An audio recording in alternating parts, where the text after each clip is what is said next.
When he walks down the street, he smiles at everyone.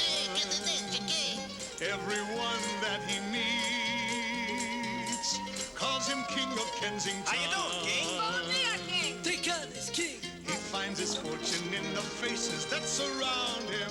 His wife says helping other people brings him luck. But then his mother tells a slightly different story. He's the only king around without a buck. He's a man among men, the people's champion. And when destiny calls him, I'm sorry, that line is still busy. he's king of Kensington.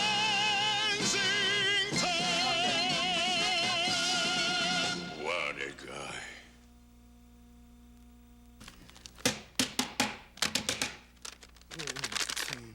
The pocket doodle pencil set is packaged in a clear plastic bubble so customers can see what they're getting. Yeah. Yeah, they can see what they're getting, but they can't get it. Oh, hi, Mrs. Maltby. How's the family? Boring. I want to return that packet of cookies. But you've eaten half the package. Yeah, I know. I want to return the other half. Why?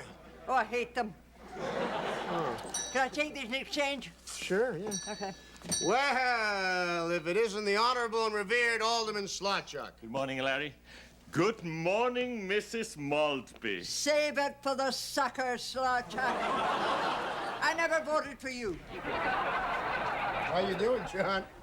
I have wonderful news for you, Larry. I'm going to accept a swimming pool from these anonymous donors. Those people are going to give you a swimming pool? Larry, all you have to do is phone them and tell them the amount of their pledge. Hey, John, wait a minute. A swimming pool costs a fortune. Not that Canadian Tire. What? An off-season, above-the-ground installation of a pool, $722.99 while they last. An above-the-ground swimming pool? Larry, I'm a local politician. I'm not prime minister. Well, suppose I get these people to make a contribution to the swimming pool. Do you think that maybe they might want a little something in return? It's possible. John, what would you call that? Graft. Hi, King. Hi, Nestor. Good morning, Nestor. How's it going? Nestor, I've heard a lot of prejudiced remarks about you people, but so far as I'm concerned, there isn't a more hard-working group of people in Canada than you postal workers. Power to the postal workers. Right up. Well, how's it going? Real good. Hey, I thought you guys were on strike. Right after I finished delivering July. Oh, yeah? Which year? Do you sell clocks? Yeah, right over there beside the elastic stockings.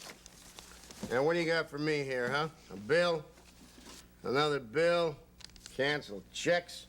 Hey, I just delivered something to your house you aren't going to file in no garbage pail.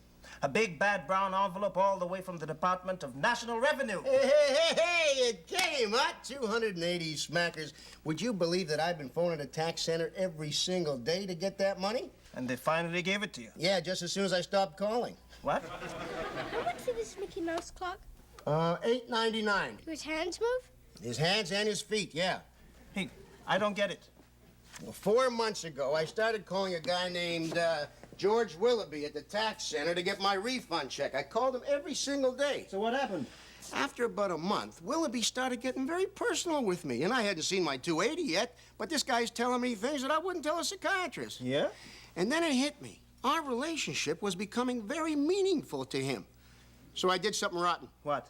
I put a price tag on it. $280. Well, what could I do? I said, George, unless I get my refund check, we're going to have to stop talking this way. And he said, you mean you're going to stop calling me, Larry? And I said, that's right. That was Friday. Today I got my check. I'll give George a call this afternoon. Sir, I've only got $5. Well, for $5, you don't get Mickey Mouse. But it's my Uncle Donnie's birthday. Look, son, I told you... what the heck, huh? I got lucky today. Why shouldn't Uncle Donnie, eh? I tell you what. You tell Uncle Donnie happy birthday from me and Revenue Canada. Okay? Thanks.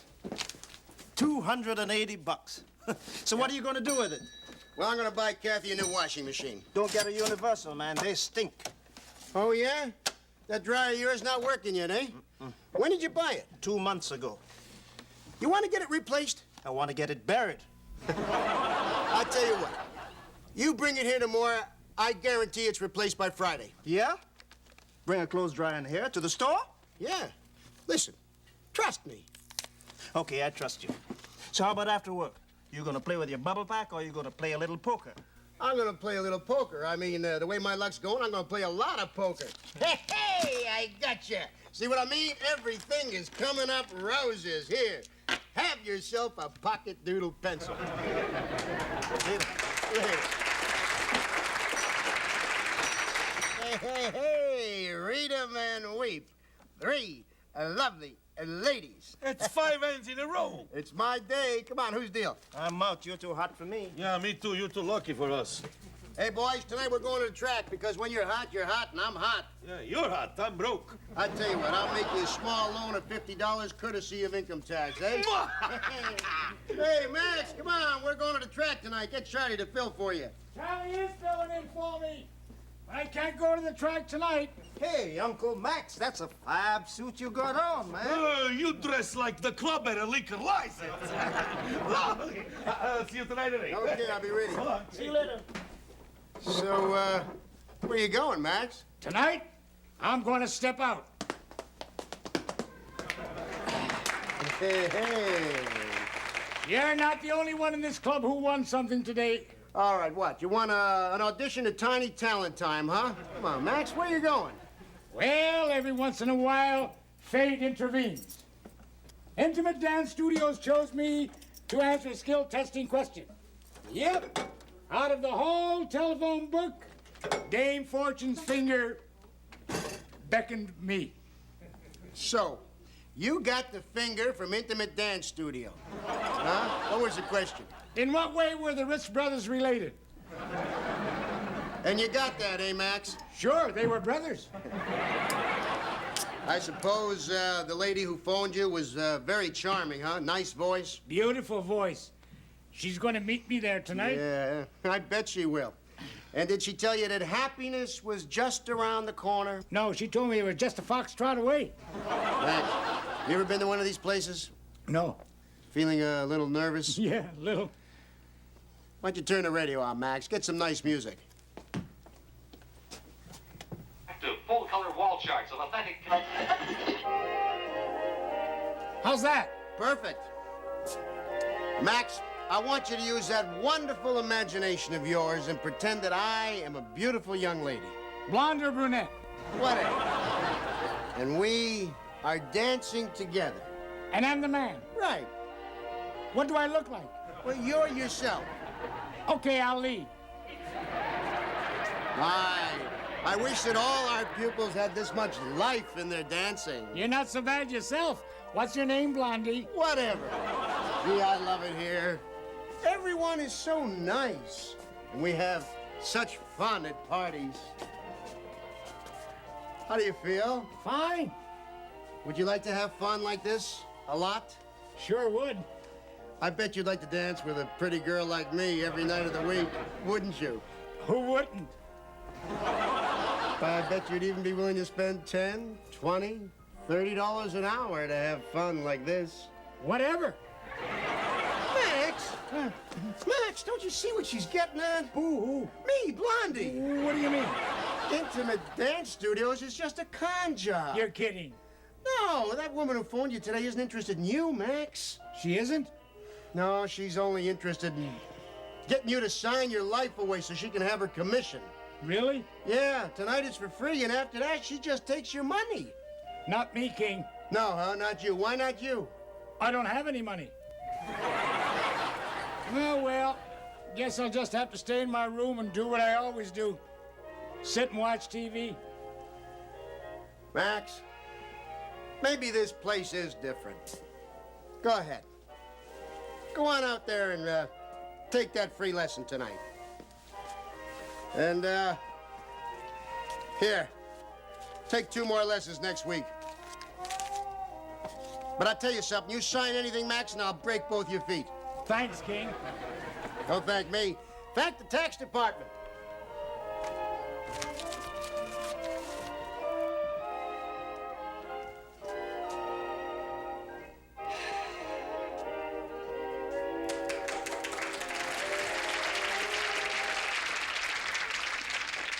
He promised the money to me. He promised it to me as well.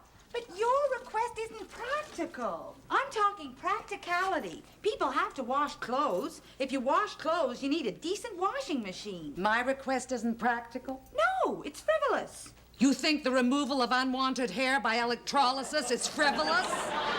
Yes? Tell that to a woman who's got a mustache. But you don't have a mustache. I don't care. I'm tired of shaving my legs. Oh.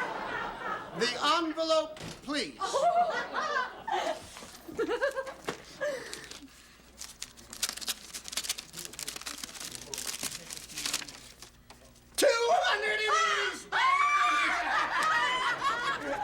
Hey, there's a letter in here, too.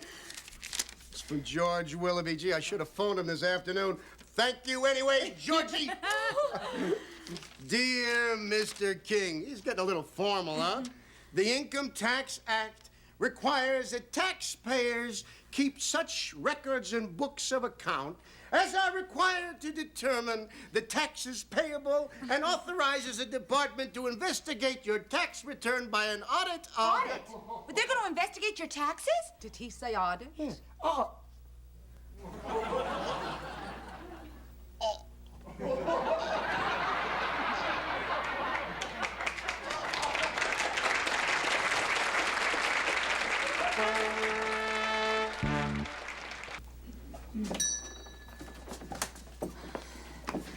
Well, where do you want this? Oh, right over there.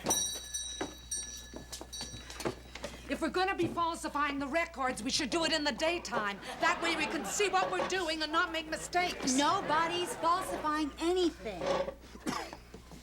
The auditor's coming tomorrow. We're here simply to substantiate Larry's record. Okay, Kathy, what do you need? Well, first I'll need a pencil. All right, pocket doodle pencil. I got no time to fool around. Oh! Hey! Okay, and then I'll need the cash register tapes. Cash register tapes. In the Eaton shopping bag. Where else? And I'll need the sales slips. Right, sales slips.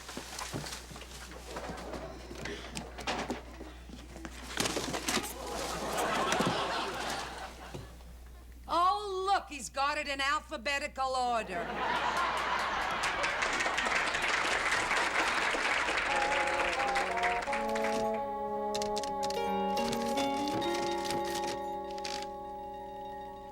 The sales balance with the income tax return. This is amazing. Good. Now bring out the expenses. Huh? The expenses.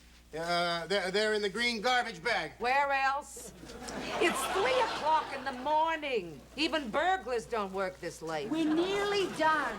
You know, there's something wrong.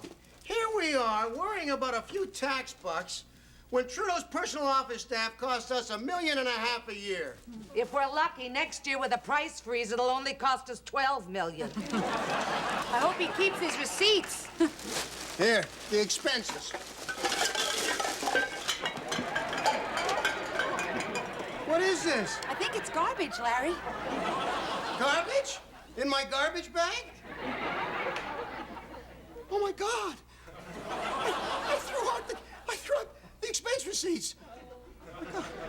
I threw out the receipts and I kept the garbage.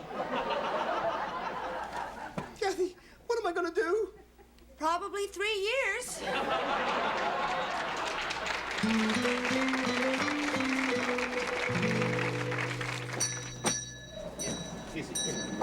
Is this Larry King junk store? We got a delivery. Where do you want it? Right over here. This lemon purchased by Nestor Best. Hey, that's good. You really think this is gonna work?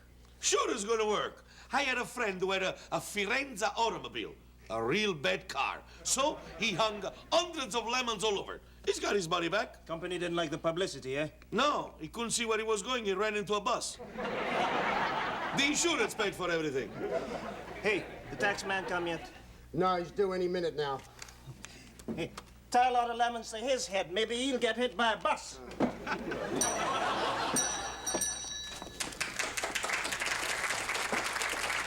Excuse me. This is King's Variety Store, isn't it? Yeah, what can I do for you? I'm looking for the proprietor, Mr. Lawrence King. Yeah, were you looking at him? You're Larry? You're Lawrence King? Hey, yeah. Hey, and you must be George, eh? Mr. George Willoughby, Revenue Canada. Pleased to meet you. I'm sorry, but from our telephone conversations, I'd pictured a somewhat older man, graying at the temples. Lorne Green came strongly to mind. Well, never mind that. You know why I'm here. Now, where can I sit? You're gonna work here? Of course I'm gonna work here. Where did you think I was gonna work? This is a field audit. This is the main investigative tool of the entire Department of Revenue. I'm going to work here for days, perhaps weeks. Sit anywhere. Fine. George, there's something that I better tell you about my expenses. You see, because sooner or later, you're going to find out, oh, here she comes again, the Cookie Monster. Well, how'd you like them?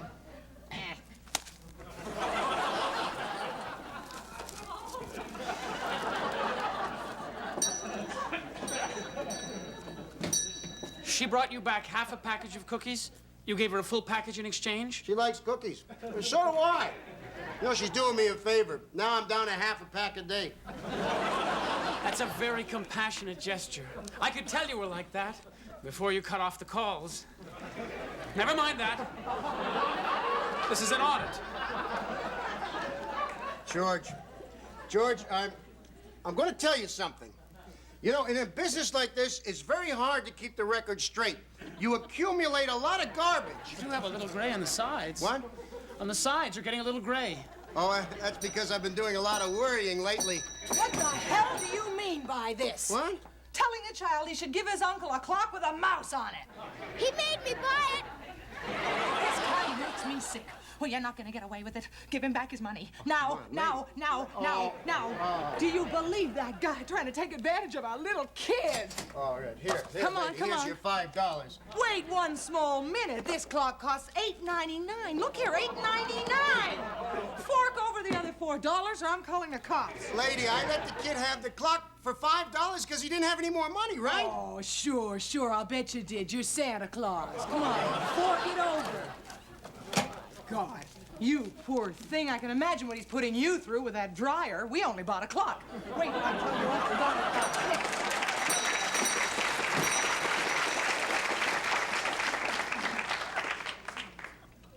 You let him have that clock for $5, didn't you? Yeah. Oh, Merry Christmas. I knew you were that kind of caring person from all the times we talked on the telephone. Larry, maybe you remember me mentioning my father? Yeah, George, I remember. He is not a caring person, Larry. When I was a kid, I had a wooden cutout of Sneezy, one of the 7 dwarfs. My father burned it. Yeah, George, you told me that was too bad. Sneezy was just the beginning. I had an erector set.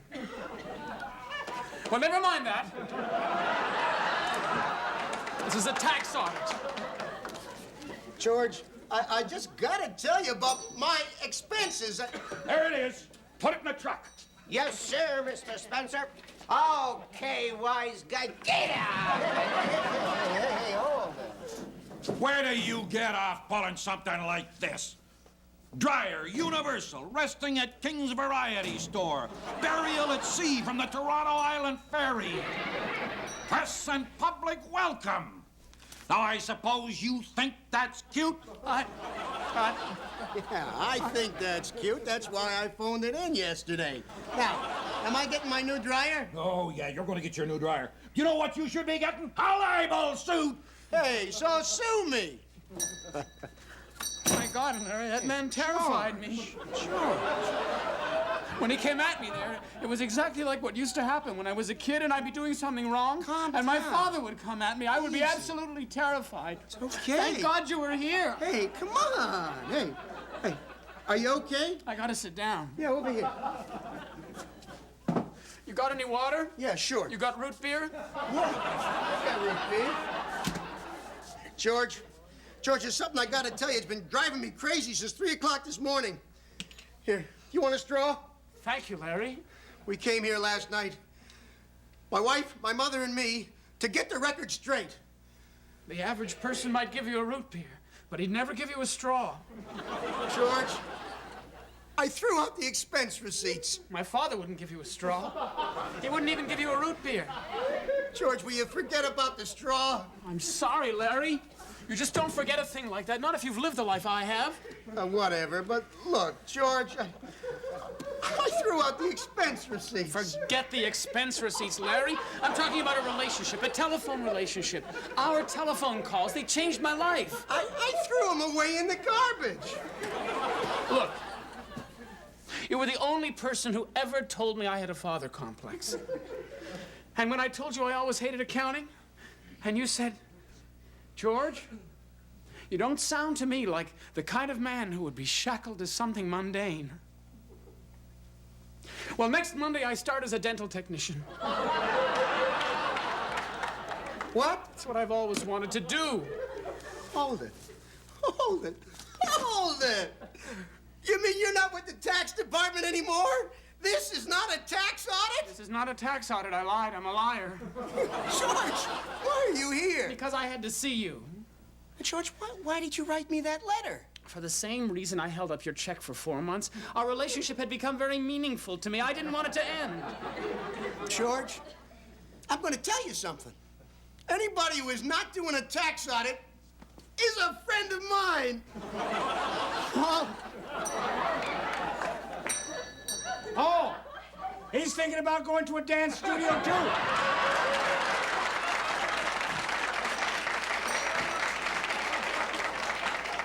Don't do it, son. Don't do it. What?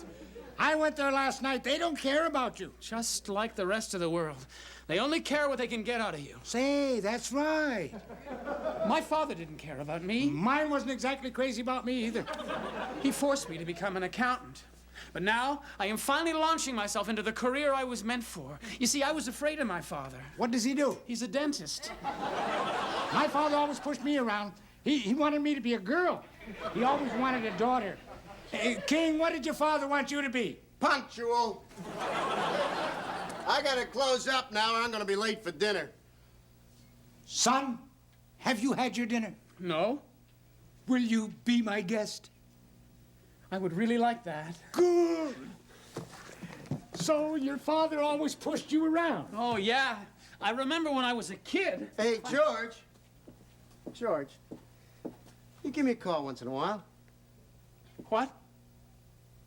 Oh, sure. I had a wooden cutout figure of Steve on my father.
This man here a bag. You give him a bag.